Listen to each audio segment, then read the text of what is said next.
à aller mourir, manger, mourir. Elle va saisir au bon cette parole d'Élie pour, croire, affirmer cette foi, connaître ce Dieu, cet homme qui lui parle, qui lui présente un Dieu qui va pour le nourrir. Alors, est-ce qu'on peut dire que, déjà, dans un premier élément par rapport au stress que peut provoquer ces situations, est-ce que la foi, on peut voir là comme étant déjà un remède envisageable Par rapport au stress? Par rapport au stress, un élément de confiance finalement. Elle fait confiance à Élie, et lui va selon l'ordre de l'Éternel finalement.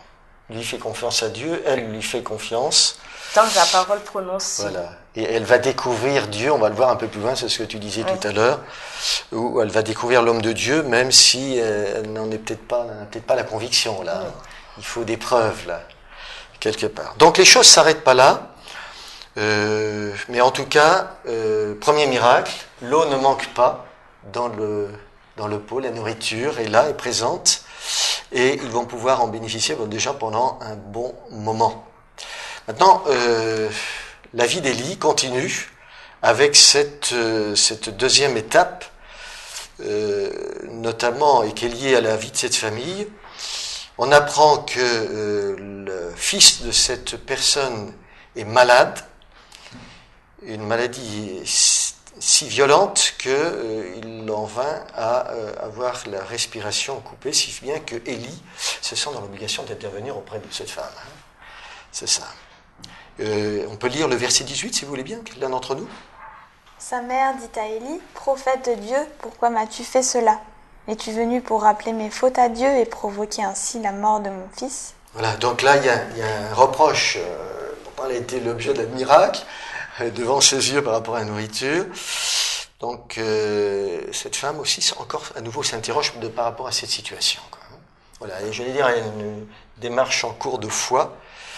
Et voilà qu'Élie intervient, vous connaissez la suite, « Donne-moi ton fils ».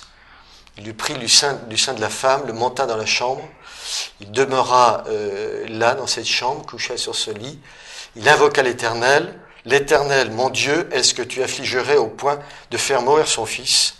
Même cette veuve chez qui j'ai été reçu comme un hôte. » Voilà. Il invoque le nom de l'Éternel. Il y a une grande démarche de foi d'Élie, ici que nous voyons. Est-ce qu'on peut imaginer qu'Élie, là, est face encore à un nouveau stress? Élie est face à un nouveau stress puisqu'il est confronté à une situation auquel il est obligé de faire confiance. Et le propre du stress, c'est de ne pas avoir de vision de ce qui peut se passer après.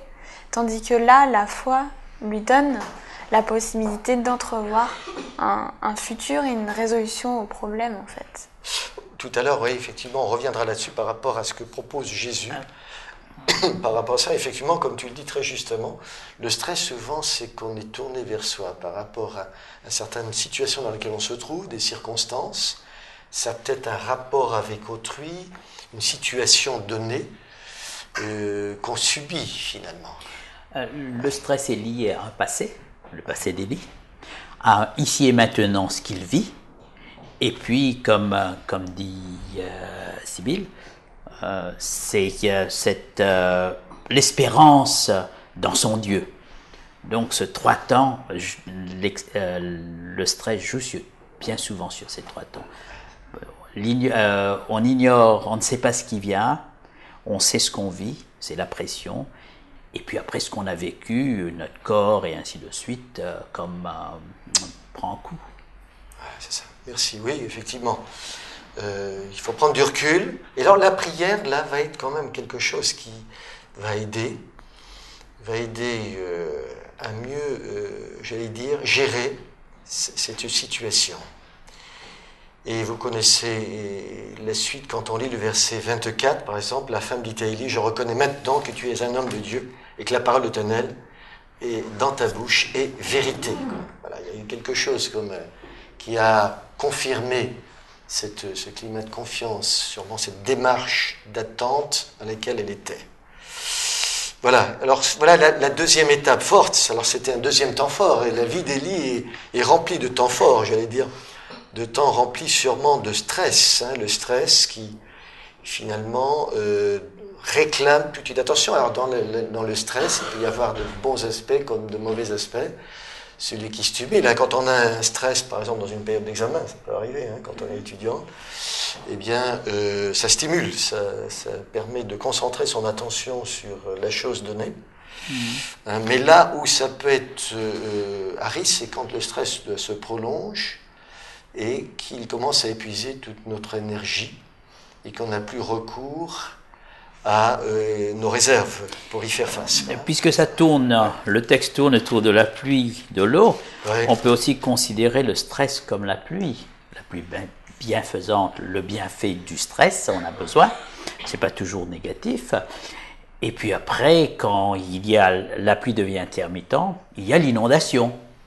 Et lorsqu'il y a trop de stress, c'est la catastrophe. Oui, trop c'est trop. On va dire que si le stress est parfois nécessaire comme élément de stimulation, trop de stress nuit. Nuit parce qu'on n'a plus d'énergie, plus de réserve pour faire face à les situations donc, qui est donnée. Élie va se retrouver face à Akab. Donc il y a eu cette période qui est passée de sécheresse et Élie reçoit un nouvel ordre de Dieu d'aller retrouver Akab au chapitre 18 et au verset donc 1er. Bien des jours s'écoulèrent, et la parole de l'Éternel fut ainsi adressée à Élie dans la 3e année. Va, présente-toi devant Akab, je ferai tomber de la pluie sur la face du sol. Voilà, donc il va faire savoir, annoncer la bonne nouvelle finalement, au cours de cette période-là. Et alors nous revenons sur ce qu'on a dit un petit peu au début, sur la situation d'Israël, qui a été provoquée finalement par le fait qu'il se soit tourné vers des dieux étrangers, et qui a jeté justement... alors la grande question qui a jeté le trouble en Israël, Akab au verset 17, s'en prend à Élie, est-ce toi qui jettes le trouble en Israël? Et la réponse que nous avons déjà évoquée, je ne trouble point Israël, c'est toi au contraire et la maison de ton père, puisque tu as abandonné les commandements de l'Éternel et tu es allé près des Baals. Alors c'est là qu'il va proposer un troisième défi, un troisième temps fort. Mais là, Akab et Jézabel, ils ne contrôlent pas. Et on peut dire aussi que par leur obstination, nous savons que Dieu n'a... Je ne peux pas dire que Dieu ne contrôle pas, mais le libre arbitre que Dieu a donné limite ses interventions sur Akab et Jézabel.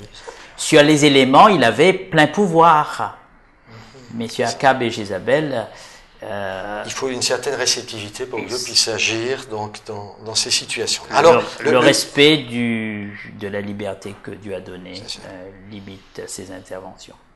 Alors le défi qui est proposé, il est le suivant. Fais maintenant rassembler tout Israël auprès de moi, à la montagne du Carmel, et aussi les 450 prophètes de Baal et les 400 prophètes d'Astarté qui mangent à la table de Jézabel. Ça, c'est quand même quelque chose d'extraordinaire. Je veux dire de phénoménal. Il va se passer quelque chose là, d'incroyable mais vrai. Effectivement, réunir ces 850 prophètes. Il a signalé au passage, Élie, qu'il a ressenti une certaine solitude. Moi, je suis seul des prophètes de l'Éternel, finalement, face à ces 850 autres prophètes. Imaginez-vous le stress que ça peut faire dans ces situations. Ouais. Ce que je pense, c'est que Élie, qui avait été entretenu par Dieu, qui avait bénéficié de la sollicitude de Dieu, je vais parler de protection, donc il a appris entre-temps, durant cette période, il a vécu depuis cette parole prononcée, et là, maintenant, il va à l'affrontement, c'est l'affrontement direct qui va se faire entre, un roi, vraiment, et sa femme qui fait des choses horribles devant l'Éternel, et lui qui doit, rétablir les choses. On est arrivé dans l'affrontement de une situation vraiment très stressante, je vais dire ça, pour lui, parce qu'il il faudra qu'il démontre qu'il est l'homme de Dieu. et que c'est le Dieu d'Israël et qu'il n'y en a point d'autre. Où est le vrai Dieu, quoi, Voilà, il va démontrer qui est le vrai Dieu. Donc c'est là on est arrivé à un état, voilà, une situation assez, c'est la pression.